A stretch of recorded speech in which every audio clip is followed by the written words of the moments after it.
अशांति और हिंसा के बाद भारत सरकार बेहद अलर्ट है, सतर्क है। शेख हसीना के प्रधानमंत्री पद छोड़ने जाने के बाद पड़ोसी देश के ताजा हालातों को लेकर सरकार की ओर से बयान जारी कर दिया गया है। तो इन सब के बीच बिहार सरकार भी अलर्ट मोड पर है। आखिर क्यों, समझिए हमारी इस रिपोर्ट में।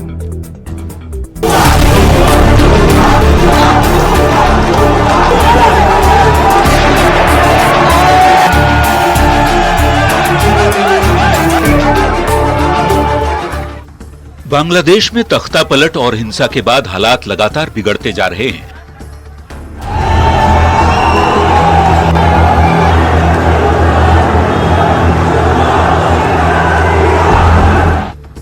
शेख हसीना प्रधानमंत्री के पद से इस्तीफा देकर देश छोड़ चुकी हैं। सोमवार की शाम भारत पहुंची शेख हसीना हिंडन एयरबेस के गेस्ट हाउस में रुकी। पड़ोसी मुल्क में हिंसक प्रदर्शन के बाद भारत सरकार की भी पैनी नजर है। मंगलवार को दिल्ली में सबसे पहले सर्वदलीय बैठक बुलाई गई। सरकार पूरे मामले पर गंभीरता दिखाई तो विपक्ष ने भी इस मुद्दे पर सरकार का साथ देने का फैसला किया। भारत की खुफिया एजेंसी और पश्चिमी बंगाल की सरकार, उनमें तालमेल बढ़ना चाहिए। ममता दीदी को भी अब केंद्र का विरोध छोड़ करके जो अब संभावित खतरा बांग्लादेश से शरणार्थियों का या टेररिस्ट का है, केंद्र सरकार के साथ सहयोग करके उसको रोक लगानी चाहिए। हमारा सिर्फ इतना कहना है, हमारी सरकार इसमें पूरे हर आयाम को देखते हुए, जिसमें रिश्तों की ऐतिहासिकता भी है, लेकिन साथ ही साथ एक छद्म लोकतंत्र की वजह से क्या नुकसान होता है उसका भी आकलन होना चाहिए और फिर हमारी सरकार निर्णय। राज्यसभा में विदेश मंत्री एस जयशंकर ने बांग्लादेश के हालात पर मंगलवार को बड़ा बयान देते हुए कहा कि बांग्लादेश में मंदिरों पर हमले हुए, वहां के हालात पर भारत सरकार की नजर है और बांग्लादेश में रह रहे भारतीयों से लगातार संपर्क साधा जा रहा है।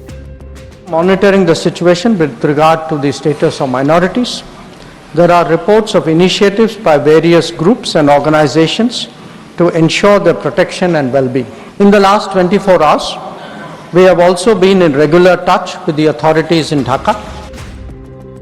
बांग्लादेश की स्थिति को लेकर बिहार सरकार भी अलर्ट मोड पर है। पुलिस मुख्यालय ने सीमावर्ती इलाकों में अलर्ट जारी कर पुलिस की गश्ती बढ़ाने का निर्देश दिया है। हमारी सरकार पूरी तरीके से सीमावर्ती क्षेत्रों में मुस्तैद है और ये समस्या कोई एक दिन की नहीं है और कोई इस तरह की बात नहीं है। सरकार सीमा पर सजग है। बिहार सरकार विशेष तौर पर इसलिए भी सतर्क है क्योंकि किशनगंज जिले से बांग्लादेश बॉर्डर की दूरी मात्र 17 किलोमीटर है। देवीगंज, लोधन, चोपड़ा से फुलवारी तक बॉर्डर पर फेंसिंग की गई है। बीएसएफ की गश्ती बढ़ाने का दिल्ली से विशेष निर्देश जारी किया गया है। पड़ोसी देश बांग्लादेश में हिंसा और अशांति के बीच भारत पूरे हालात पर नजर बनाए हुए है। खासकर बांग्लादेश में रह रहे हिंदू अल्पसंख्यकों को लेकर भारत सरकार बेहद गंभीर है। Bureau report, news 18। तो बांग्लादेश में हिंसा के बाद बदली सियासत को समझिए। बांग्लादेश में जो अशांति है और हिंसा है वो लगातार जारी है। तस्वीर में भी हम लगातार आपको दिखा रहे हैं। भारत सरकार बेहद अलर्ट है, सतर्क है। शेख हसीना अभी भारत में ही है, कल वो भारत आ चुकी है और अभी भी वो भारत में ही है। दिल्ली के पास हिंडन बेस गेस्ट हाउस में वो ठहरी हुई है। शेख हसीना के देश छोड़ने के बाद हालात बदले हैं।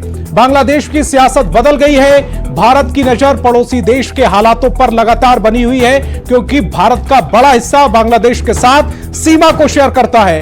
बांग्लादेश में रह रहे हिंदुओं को लेकर भी भारत की चिंता है। विदेश मंत्री एस जयशंकर ने सदन में बयान दिया है कि बांग्लादेश के अल्पसंख्यक हिंदुओं पर हमारी नजर है।